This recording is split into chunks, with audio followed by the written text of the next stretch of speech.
اليوم سالفتنا عن امرأة ديوانية من أمهاتنا الأوليات. هاي المرأة من أمهاتنا الأوليات حاطة بجماعة وبينهم نهر، وبتها اتجوزت عبر النهر.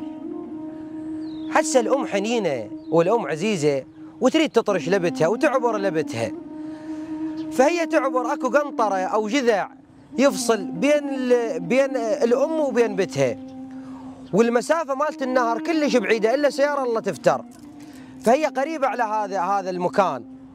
فبتها صارت بخلاف ويا زوجها، وردها زوجها لها. المهم تصالحوا وردت المرأة لزوجها، شرط عليها ما تجمها.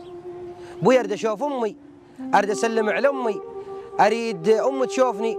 قالها الشرط وياك امك ما تجي، ما عندها ذنب امي، ليش؟ كون ذنب عندها تدلل.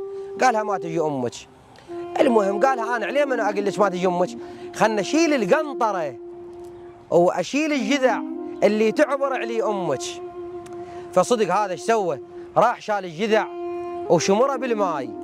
اجت امها تريد تسير لبتها، الام حنينه والبت عزيزه حبتنا المشاهدين، فهي تريد تسير لبتها، فوصلت لقت الجذع مشمور وما قدرت تعبر، وقالت كش يا هل ذاك الصوب ما بيها خير، كش يا هل ذاك الصوب ما بيها خير، حتى الجذع شالوا عن اليسير.